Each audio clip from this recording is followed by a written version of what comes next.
앞에서 살펴본 현상 이외에 교육 격차 관련 현상으로는 또 무엇이 있을까요? 수도권과 타 지역, 학생들 사이에서의 교육 격차 현상입니다.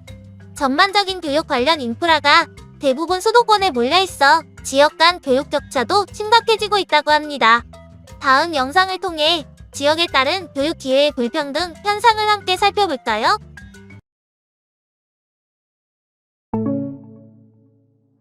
(1966년) (1980년) (2000년) (2019년) 무서운 속도로 늘어나는 수도권 면적. 이 지도는 지역별 인구수에 비례하게 면적을 왜곡해서 그린 카토그램입니다. 수도권 대비 지방 인구가 급격히 줄어드는 상태를 극명하게 보여주고 있죠. 심지어 2035년에는 이렇게 될 거라는 분석도 나오고 있죠. 정말 해가 바뀔 때마다 심각해지고 있는 수도권 집중화 문제. 수도권 집중화 현상이 가속화되면서 지역 간 교육 격차도 심각해지고 있습니다. 약 10년 동안 수학 능력 시험 응시자들의 성적을 비교해보면 서울과 다른 지역 사이 1에서 3등급 학생 비율 차이가 적게는 5%포인트에서 많게는 8%포인트까지 벌어졌고, 같은 기간 서울을 제외한 지역의 7에서 9등급 학생 비율은 급격히 올랐습니다. 물론 수능 성적이 모든 걸 설명할 수 없지만 교육 격차를 보여주는 단적인 예라고 할 수 있죠. 앞서 나온 카토그램 지도처럼 수도권의 인구가 밀집된 만큼 전반적인 교육 관련 인프라가 대부분 수도권에 집중돼 있습니다. 흔히 주요 대학이라고 불리는 학교들 대부분이 수도권에 몰려있죠. 이런 상황 속에 타 지역 사람들은 교육 격차를 체감할 수밖에 없습니다.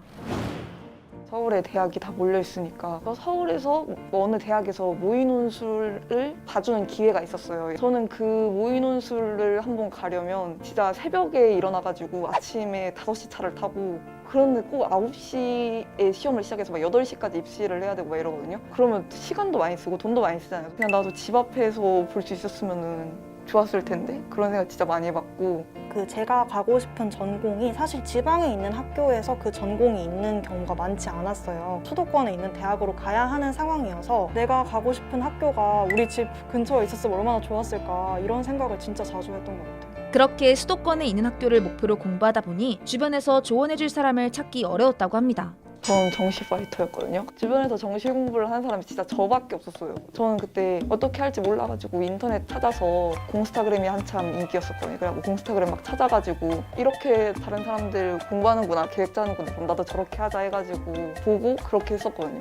그 전공을 지금 다니고 있는 사람의 조언을 좀 듣고 싶다는 생각을 많이 했어요. 수도권으로 대학을 간 사람들 자체가 그렇게 많지 않기 때문에 그 사람들 중에서 또 제가 가고 싶은 전공을 택한 사람을 찾는 거는 좀 더 어려웠던 것 같아요. 서울에 있는 대학에 진학하고 서울 생활을 시작하면서 이런 교육 격차를 더 체감했다고 합니다.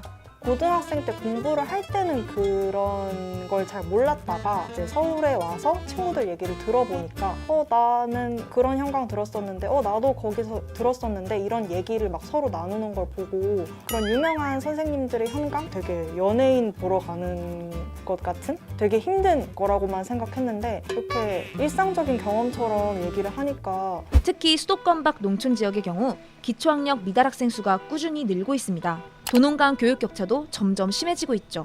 이처럼 다양한 교육 기회를 얻기 어려운 수도권 외 지역의 학생들을 위해 교육부 및 각 지자체에서 다양한 노력을 해왔습니다. 최근엔 코로나19로 비대면 서비스가 많아졌는데 선호하는 대학 출신 선생님에게 과외를 비대면으로 받을 수 있는 서비스까지 등장했죠.